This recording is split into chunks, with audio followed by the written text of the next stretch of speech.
స్కందాగ్రజ channel ప్రేక్షకులకు నమస్కారం. వారాహి నవరాత్రుల గురించి ముందు ఎపిసోడ్లో కొన్ని విషయాలు తెలుసుకున్నాం.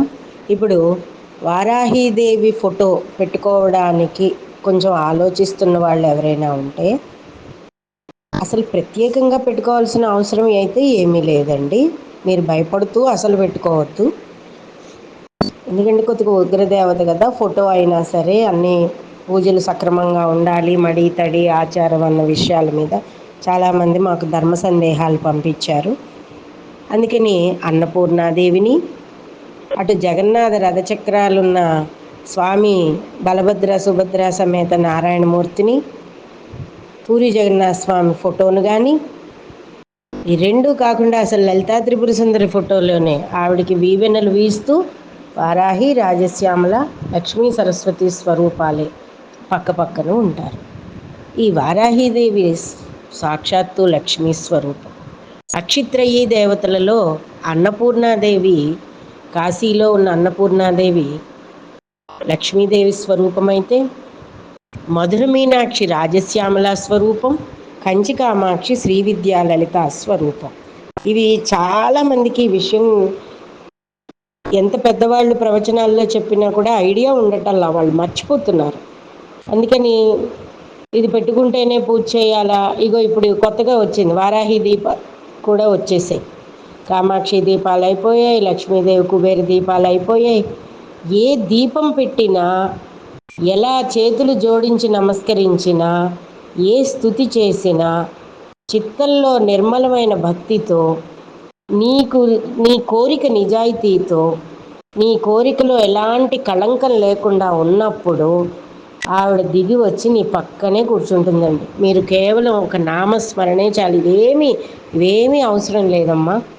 అనవసరంగా ఏదో ఒక సెలబ్రిటీని చూసో, సెలబ్రిటీ ఇవాళ చేశారు అంటే వాళ్ళ రాజరికాలు వేరు, వాళ్ళ జమీందారీ వ్యవస్థలు వేరు, వాళ్ళ చుట్టూ ఉండే మనుషులు వేరు, వాళ్ళకుండే అవస్థలు వేరు. మనం సామాన్య మానవులం. మనకెందుకండి మిడిల్ క్లాస్ ఫ్యామిలీలు? వీళ్ళకిను భయంతో చేసే పూజలు మనకొద్దు. భక్తితో చేసి భయభక్తులతో దేవుల పట్ల ఉండే గౌరవాన్ని మనం ఎప్పుడూ ఇవ్వగలగాలి. అసలు లలిత చదువుతున్న వాళ్ళకి, లలితా త్రిపుర సుందరి పూజ చేసే వాళ్ళకి, ఆ భక్తులకి అమ్మవారి అనుజ్ఞ లేకుండానే వారాహీదేవి ఎల్లవేళలా కాపాడుతుంది. కాబట్టి కొంతమంది మాకు ఇంకేమన్నా చెప్పండి, మేము దీక్షలు తీసుకుంటున్నాం, ఒక పెద్ద పెద్ద గురువుగారి దగ్గరికి వెళ్ళి ఇవి చేసుకుంటున్నాము అని చెప్పినప్పుడు సరేనని లఘు పూజ చెప్పి, మీకు లఘు పూజ అనంతరము వారాహి ఖడ్గమాల పూజ చేస్తూ మీరు కుంకుమార్చన కానీ, ఎర్ర పుష్పాలతో కానీ, కనకాంబరాలు, గులాబీలు, తెల్లటి పుష్పాలు కూడా అన్నితోటి పూజ చేసుకోండి. దానికి తోడుగా ఖడ్గమాల విన్నవాళ్ళకైతే కనుక ఇది వజ్రకవచంలా పనిచేస్తుంది. అంచేత ఎలాంటి విపరీత ధోరణులకి వెళ్ళకుండా సింపుల్గా పూజ చేసుకోండి. మీరు ఎంత వారాహి పూజ చేసినా సరే, ఎంత రాజశ్యామలు చేసినా సరే, లలితా సహస్రనామ పారాయణ ఖచ్చితంగా చేయాల్సిందే. దేవుడి సామాన్లన్నీ దగ్గర పెట్టుకోండి. పూలు, పుష్పాలు, ఘంటానాదం అన్నీ కూడా ముందు గంట భోగించండి. దేవతాహ్వాన లాంఛనాన్ని పలకండి, నమస్కారం చేసుకోండి, ధ్యానం చేసుకోండి. హలం కపాలం ముసలం వరం పాణించ బిభ్రతీం కలయే కోలవదనాం నీలవారిధర ప్రభాం పాదోరుహ పీఠగతాం పాదోదరమేచకాం కుటిలదంశ్రాం కపిలాక్షి త్రితయాం ఘనకుజకుంభాం ప్రణవాంచితవదాన్యాం దక్షోధ్వరీరిఖడ్గ ముసలమభీతిం తదన్యతస్తద్వత్ శంఖం కేటహలవరాన్ కరేర్దదానాం స్మరామి వార్తాళిం కామారీదేవీం కమలాసనస్తాం కామప్రదం కంకణభూషణాం తాం జాంబూనాదక్షేత్ర విరాజితాం వారాహీదేవీ మనసా స్మరామి వారాహీదేవీ శిరసా నమామి అని అమ్మవారికి ధ్యానం చేసుకోండి. లలితా త్రిపుర సుందరి సమేత రాజశ్యామల వారాహి సమేత నమస్కారం సమర్పయామి. గ్రామదేవతని, మీ కులదేవతని, మీ మనదేవతని అందరినీ ప్రార్థన చేసుకోండి. ముందుగా గణపతి పూజ చేసుకోండి. గణపతి పూజ చేసిన తర్వాత గణపతికి బెల్లం ముక్క నివేదన చేయండి. బెల్లం ముక్క నివేదన చేసిన అనంతరము మరి అమ్మవారికి ధ్యానం చేసుకుని చక్కగా అమ్మవారికి కుంకుమార్చన అవి చేసుకుంటూ, మీకు మంత్రోపదేశం ఉంటే ఆ మంత్రాన్ని ఎన్నిసార్లు జపించుకుంటారో జపించుకుంటూ, కుంకుమార్చన దానితో కూడా చేసుకుని, ఒక కాస్త కుంకుమని చేత్తో పట్టుకుని ఆ మంత్రజపం చేసుకుని ఆ కుంకుమని శిరస్సును ధరించి మీ ఇంట్లో వాళ్ళకు కూడా పెట్టి, ఎవరైనా చిన్నపిల్లలు ఉంటే వాళ్ళకు కూడా పెట్టి చక్కగా చేసుకోండి. చేసుకున్న తర్వాత వారాహి దేవతాయే నమః పాదయో పాద్యం సమర్పయామి, వారాహి దేవతాయే నమః హస్తయోర్ఘ్యం సమర్పయామి, ముఖే ఆచమనీయం సమర్పయామి, మధుపర్కం సమర్పయామి. శ్రీవారాహి దేవతాయే నమః శ్రీవారాహి దేవతాయే నమః స్నానం సమర్పయామి. శ్రీవారాహి దేవతాయే నమః పంచామృత స్నానం సమర్పయామి, శుద్ధోదక స్నానం సమర్పయామి. శ్రీవారాహి దేవతాయే నమః వస్త్రం సమర్పయామి, ఎరుపు రంగు రవికలు గుడ్డ పెట్టుకోండి. శ్రీవారాహి దేవతాయే నమః పుష్పమాలాం సమర్పయామి. శ్రీవారాహి దేవతాయే నమః పుష్పం పూజయామి. లం పృథ్వీ తత్వాత్మకాయ నమః గంధం పరికల్పయామి. హం ఆకాశతత్వాత్మకాయ నమః పుష్పం పరికల్పయామి. యం వాయుతత్వాత్మకాయ నమః ధూపం పరికల్పయామి. రం వహ్నితత్వాత్మకాయ నమః దీపం పరికల్పయామి. సం సర్వతత్వాత్మకాయ నమః సర్వోపచార పూజాం సమర్పయామి. శ్రీవారాహి దేవతాయ నమః బాలభోగ ప్రసాదం అని తగు నివేదన సమర్పించండి. వం అమృత తత్వాత్మకాయ నమః అమృత నైవేద్యం సమర్పయామి. గంట మోగించకూడదండి. నైవేద్యం పెట్టేటప్పుడు నిశ్శబ్దంగా ప్రాణాయ స్వాహ అని చెప్పి నైవేద్యం చూపించండి. ఆ తదనంతరం మంత్రపుష్పం దక్షిణ సహితంగా మంత్రపుష్పం వేయండి. మహాదేవ్యై చ విద్మహే విష్ణుపత్న్యై చ ధీమహి తన్నో లక్ష్మీ ప్రచోదయాత్. రాజశ్యామల లలితా త్రిపుర సుందరి సమేత శ్రీ వారాహి దేవతాయ నమః సువర్ణ దివ్య మంత్రపుష్పం సమర్పయామి, నమస్కారం సమర్పయామి. తర్వాత మీరు హారతి ఇవ్వండి. సర్వమంగళ మాంగళ్యే శివే సర్వార్థ సాధికే శరణ్యే త్ర్యంబకే దేవి నారాయణి నమోస్తుతే. నమస్కారం సమర్పయామి. శ్రీ వారాహి దేవతాయ నమః సువర్ణ దివ్య మంత్రపుష్ప సహిత నీరాజనం సమర్పయామి. నీరాజనానంతరం శుద్ధ ఆచమనీయం సమర్పయామి.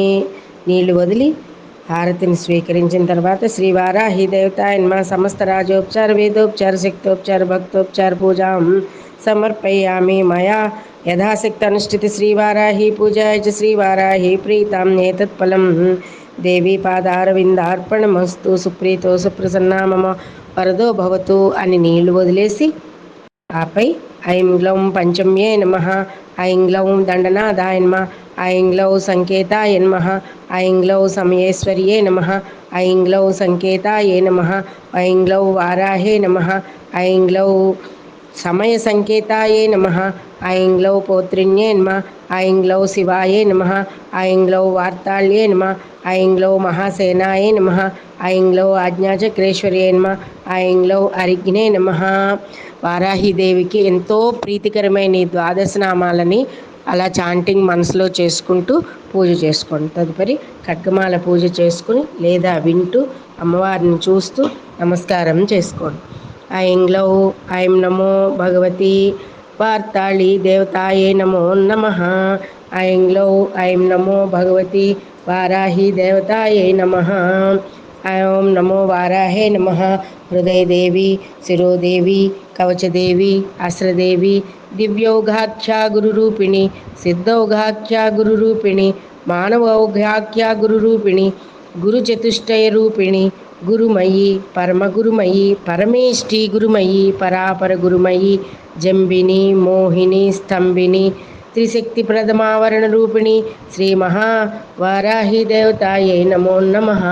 అంధిని, రుంధిని, జంభిని, మోహిని, స్తంభిని, పంచశక్తి ద్వితీయావరణ రూపిణి శ్రీ మహావరాహి నమః. బ్రాహ్మి, మహేశ్వరి, కౌమారి, వైష్ణవి, వారాహి, ఇంద్రాణి, చాముండే, యాకిని, రాకిని, లాకిని, డాకిని, శాకిని, కాకిని, హాకిని, క్రోధిని చ మారాగ్రాహిణి, స్తంభిని చామారాగ్రాహిణి, స్తంభన ముసలాయుధాయ, ఆకర్షణ హలాయుధాయ, కండోబంధాయ, బ్రహ్మాది సప్తమాతృకా శక్తి యాకన్యాది సప్తశక్తి సమన్విత ఆయుధ పరివార సహిత తృతీయావరణ రూపిణి శ్రీ మహావరాహి నమో నమః.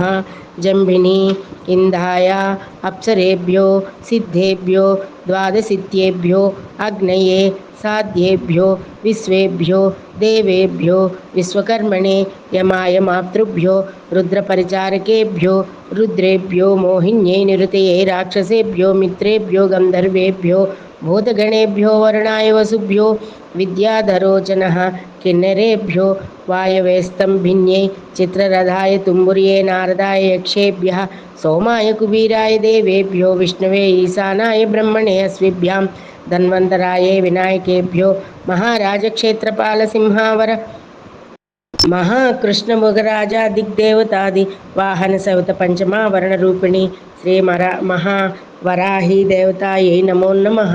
ఐరావతాయ పుండరీకాయ వామనాయ కుముదాయ అంజనాయ పుష్పదంతాయ సార్వభౌమాయ సుప్రతీకాయ ఐరావతాది సహస్రదళష్టశక్తి షష్టావరణ రూపిణి శ్రీ మహావరాహి దేవతాయై నమో నమః. హేతుక భైరవ త్రిపురాంతక భైరవ అగ్నిజింహ భైరవ యమజింహ భైరవ ఏకపాద భైరవ కాలభైరవ కరాళ భైరవ భీమరూప భైరవ అటకేశ భైరవ అచల భైరవ భూపుర భైరవ సప్తమావరణ రూపిణి శ్రీ మహావరాహి నమో నమః. భగవతి మహావరాహి నమస్తే మహాదేవి నమస్తే నమస్తే నమః. యదక్షర పదభ్రష్టం మాత్రాహీనంత యద్భవేత్ తస్సర్వం క్షమ్యతాం దేవి వారాహి నమోస్తుతే. చేతల్లో కానీ చిత్తల్లో కానీ చేసేటప్పుడు కానీ పలికేటప్పుడు కానీ నీ నామాన్ని ఎక్కడ తప్పులొచ్చినా కూడా తల్లిలా ఆదరించి తండ్రిలా ఆదరించి నన్ను ఆనందింపజేయు తల్లి అని నమస్కారం చేసుకోండి.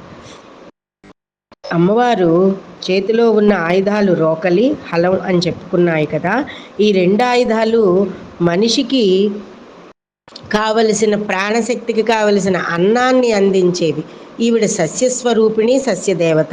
అంతేకాదు అర్థం పర్థం లేకుండా మనిషిలోని అహాన్ని పొగరుని మదాన్ని క్రోధాన్ని అర్థం లేని మూర్ఖత్వాన్ని వీటన్నింటినీ కూడా హలంతోటి పొలంలో కలుపు మొక్కలని లాగినట్లు లాగివేస్తుంది. అందుకే ఈవిడ దూర్తానామతి దూర, దుష్టులపాటి సంహారిణి దుష్ట సంహారిణి.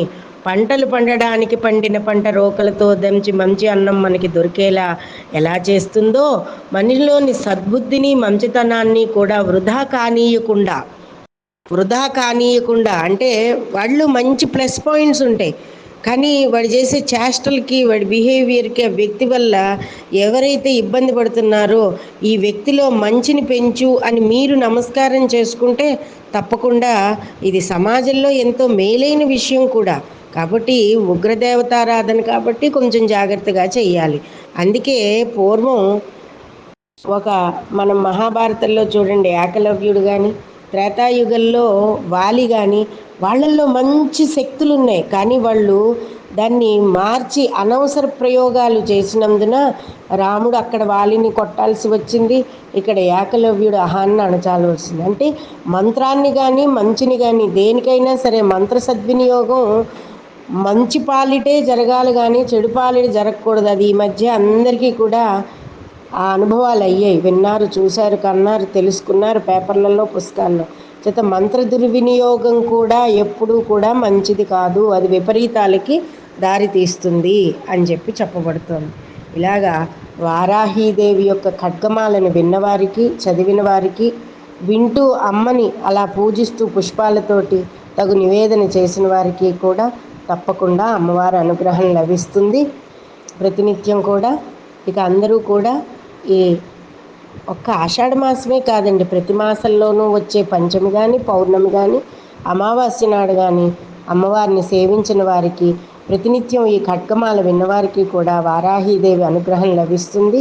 అమ్మ ఒక్కటి చెప్తున్నాను, ఆడవాళ్ళకి మగవాళ్ళకి కూడా నా సిన్సియర్ రిక్వెస్టు, ఏ దేవతారాధనలో అయినా మీ కోరికలో నిజాయితీ ఉండాలి. మీరు తప్పు చేసి దేవతలని మా కోరిక నెరవేర్చండి అంటే అది విపరీతాలకి దారితీస్తుంది. అది శివుడైనా రాముడైనా కృష్ణుడైనా.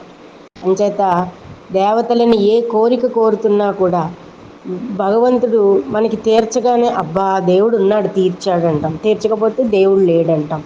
కానీ మనం తప్పు చేస్తున్నా ఒప్పు చేస్తున్నా తప్పు మాట్లాడుతున్నా బాధపడుతున్నా ప్రతీదీ వినే ఆ సూక్ష్మ శక్తి ఏదైతే ఉందో ఆ భగవత్ శక్తిని మీరు మర్చిపోకండి. మీరు మంచి చేసి మొక్కులు తీర్చేటప్పుడు ఆయన స్వీకరించేస్తున్నాడు. అలాగే మీరు చెడు ఆలోచన చేసి ఈర్ష్య అసూయ ద్వేషాలతోటి ఇంట్లో మగవాళ్ళు భార్యాపిల్లల్ని, భార్యలైతే మగవాళ్ళని, చుట్టుపక్కల వాళ్ళని, ఇరుగు పొరుగు వాళ్ళని ఏ మాట పడితే ఆ మాట మాట్లాడడం కానీ చేతలు కానీ చేసినట్లయితే ఇది ఖచ్చితంగా తిప్పికొడుతుంది. ఇది మాత్రం గుర్తించుకుని దేవతారాధనలు చెయ్యండి. స్వస్తి.